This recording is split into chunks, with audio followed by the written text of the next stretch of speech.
Yahweh, Yahweh, batela nikombo. Yahweh, Yahweh, benisa nikombo. Yahweh, Yahweh, batela nikombo.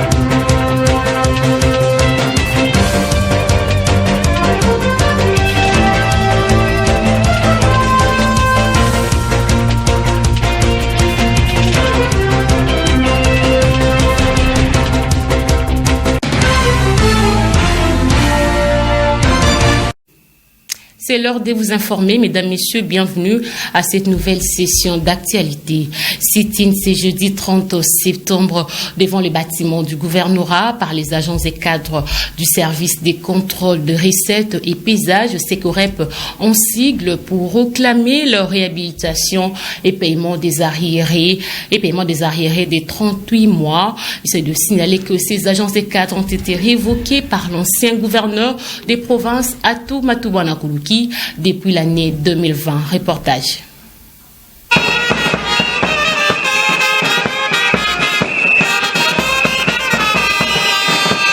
C'est sous le rythme des fanfares que les agents et cadres du service des contrôles de recettes et paysages de la route nationale numéro 1 de Kassangoulou à Matadi, révoqués sans préavis par l'ancien gouverneur du Congo central, Atou Matoubana Koulouki, depuis le mois de mai 2020, ont manifesté ce jeudi 30 septembre devant le bâtiment du gouvernorat de province pour réclamer la réhabilitation et paiement des arriérés des 38 mois. On peut lire dans les affiches, le travail est un droit garanti par la Constitution, état des droits d'abord, pour ne citer que cela. Nous sommes les agents et cadres de SECOREP, route nationale numéro 1. Nous avons été révoqués injustement, par sentiment, par M.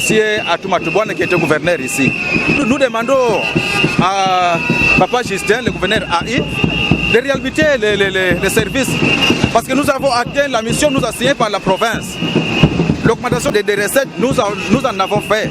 Alors nous ne voyons pas quelle est la raison qui ne peut pas nous réhabiliter. Nous représentons le gouvernement national et provincial. Il a dit dans son discours lors de son investiture qu'il s'adhère à la vision du chef de l'État en appliquant l'état des droits au Congo central. Un seul objectif, c'est d'être réhabilité dans notre droit, qui a été suspendu illégalement par le gouverneur déchu. Pendant que le chef de l'État prône le travail, l'état de droit, de l'autre côté, on fait de l'amalgame.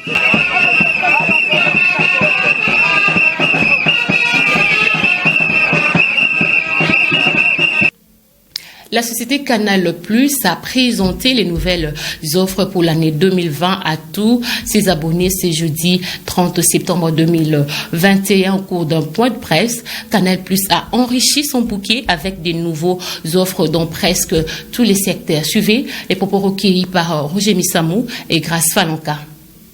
Cette conférence pour vous annoncer l'arrivée de nouvelles chaînes, l'arrivée de nouvelles émissions et le changement de chaîne. Il y a aussi l'arrivée de la nouvelle chaîne éducative, l'arrivée aussi du pack English dans notre bouquet, surtout l'enrichissement de la formule Access et Easy TV par les chaînes Nathan TV, Madi TV, Maboke TV et puis Canal Plus Pop. Un accident de circulation routière s'est produit ce jeudi 30 septembre sur la route nationale numéro 1 entre le rond-point Kikonda et l'hôpital provincial de référence. Une voiture s'est retrouvée entre deux véhicules de gros tonnage, mais les vies humaines ont été épargnées. Images et commentaires. Cette voiture de marque Yaris a été coincée entre deux véhicules de gros tonnage en début d'après-midi de ce jeudi 30 septembre 2021 sur la route nationale numéro 1 à la hauteur de Kinkanda, à quelques mètres de l'hôpital provincial de référence de Kinkanda. Se retrouvant au milieu de ces deux gros véhicules en direction de la morgue, la voiture a été coincée par les premiers qui a pris l'arrière avec un peu de vitesse de suite d'une panne qui a touché la transmission. Heureusement, le chauffeur de ce véhicule, pris en piège par ces deux des gros tonnages, a pris la portière avant de se voir écrasé. Pour éviter ce genre de scénario, soit le pire, les suivis à la lettre de recommandation de la Commission nationale de prévention routière CNPR, celle À entretenir tout engin roulant avant de prendre la chaussée s'avère nécessaire pour éviter les pertes en vies humaines, mais aussi autres dégâts matériels. En vertu des dispositions du Code de la route, les conducteurs sont aussi appelés à respecter la distance requise pour limiter les accidents. Exeta 2021, publication des résultats ce jeudi 30 septembre sur l'ensemble du territoire national, sauf changement de dernière minute dans les Hauts-Katanga. Le nom de la lauréate est connu. Il s'agit d'Engi Moussouamba, âgée de 18 ans, et elle a obtenu 89% commercial et gestion. Suivez.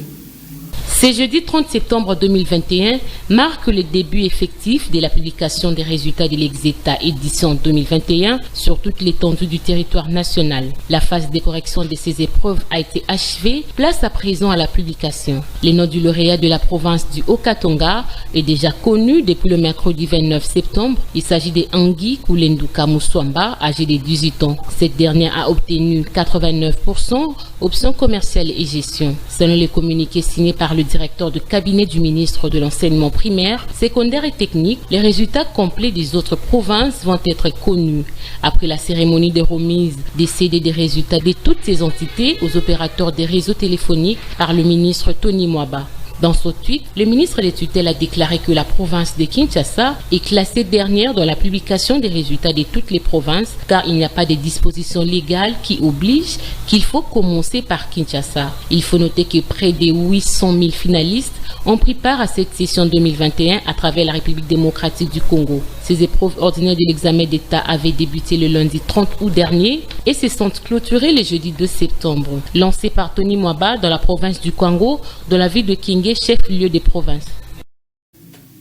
Autre chose à présent, le 30 septembre de chaque année, l'univers célèbre la journée internationale de la traduction. L'édition 2021, le thème retenu est unis dans la traduction. Et c'est de retenir que cette journée est célébrée depuis 1953. Joyeuse journée internationale de la traduction. Unis dans la traduction est le thème choisi pour la journée internationale de la traduction célébrée le 30 septembre de chaque année. Elle est aussi fêtée pour immortaliser Saint Jérôme, patron des traducteurs et traductrices. Pour cette année, cette fête revêt une dimension particulière qui replace les traducteurs et les terminologues dans leur rôle central des transmetteurs de messages et de liens indispensables entre les langues et les cultures. Notons que l'arrivée de la crise sanitaire liée à la pandémie et des coronavirus a plus valorisé ces professionnels car ces derniers ont été très sollicités. Ils ont dû travailler dans l'urgence avec de nouvelles notions afin de permettre une communication rapide et efficace entre les différentes parties du monde et interprofessionnellement. Il s'est dénoté que l'année 2017 a marqué un événement important pour les traducteurs, les terminologues et interprètes professionnels. À sa 71e session, l'Assemblée générale des Nations Unies a adopté à l'unanimité la résolution A-RES-71-288 reconnaissant les rôles de la traduction professionnelle et a proclamé le 30 septembre comme journée mondiale de la traduction. Au-delà de nos frontières, première femme à la tête du gouvernement tunisien, le président Saïd Kaït a nommé les nouveaux chefs du gouvernement. Nadjela Bouden aura pour mission lutter contre la corruption et les chaos dans les institutions politiques. La scène a été savamment préparée. Sous les dorures du bureau présidentiel, Nadjela Bouden fait face à Kaïs Saïed. L'instant est symbolique, il est surtout historique, comme tient à le préciser le président à son interlocutrice. J'ai décidé de vous charger de former un nouveau gouvernement. Vous serez la première femme à la tête d'un gouvernement en Tunisie. Une nomination surprise. Cette universitaire était directrice générale du projet de réforme de l'enseignement supérieur. Auparavant, cette docteure en géologie avait été chargée de mission puis directrice générale dans le même ministère. En nommant une inconnue première ministre, Kaïs Saïed réussit un joli coup politique. Avoir une femme dans un poste pareil est une première. Peut-être réussira-t-elle là où tous les hommes qui ont gouverné ont échoué. Kais Saied a fait un très bon choix. Nous avons beaucoup attendu et comme on a attendu longtemps, cette nomination est venue comme une bonne récompense. Kais Saied avait promis fin septembre un chef de gouvernement. C'est donc chose faite. Une manière de couper l'herbe sous le pied de ses détracteurs qui l'accusent d'autocratie. Officiellement, Najla Bouden aura pour mission de lutter contre la corruption et le chaos dans les institutions politiques. Mais avec quel pouvoir et quelle marge de manœuvre ? Depuis le décret présidentiel du 22 septembre dernier, le président tunisien s'est arrogé les pleins pouvoirs, il a gelé le Parlement et repris en main le pouvoir judiciaire. Sport, avant de boucler cette édition du journal, plusieurs reports à la Linafoot 27e édition, le mercredi 29 et jeudi 30 septembre 2021 pour multiples raisons.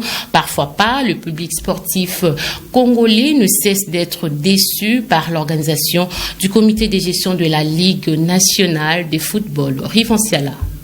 Le développement de l'organisation du football en République démocratique du Congo va devoir attendre encore plusieurs années avant de trouver sa place tellement ça va de mal en pire. Les amoureux du sport roi ont vécu leur pire 48 heures de l'histoire du championnat d'élite au niveau national, en l'occurrence la Ligue nationale de football, avec 4 reports pour diverses raisons qui pouvaient être facilement contournées. Pas de AS Dauphin Noir contre US Chinkonku et Football Club Renaissance du Congo face au Racing Club de Kinshasa prévu le mercredi 29 septembre 2021 et Football Club Saint-Éloi Lupopo tout-puissant Mazembe Anglebert, ajouté AS Vita Club contre AS Maniema Union du jeudi 30 septembre. Pour le derby louchois, dans un message rendu public ce jeudi, Lauriane Mouewa, maire adjointe de Lubumbashi dans le Haut-Katanga, a indiqué que c'est pour des raisons sécuritaires que cette rencontre est reportée. Chers Louchoises et Louchois, nous avons été dans l'engouement de suivre le match de Lupopo et Mazembe qui devrait se passer cet après-midi au stade de la Kenya. Nous venons auprès de vous pour vous dire que la sécurité prime plus que toute chose. Et nous sommes là pour sécuriser la population de Lubumbashi ainsi que leurs biens. Avec le gouverneur de la province du Haut-Katanga, Jacques Abula-Katoe, qui d'ailleurs a été aussi au four et au moulin pour pouvoir accueillir ce grand match qui devrait se passer cet après-midi. Nous sommes au regret de vous annoncer du report de ce match pour raison de sécurité, puisque votre sécurité prime plus que toute chose. Nous voulons vous demander de comprendre et de pouvoir rester calme et d'attendre la prochaine date qu'on va annoncer pour ce match.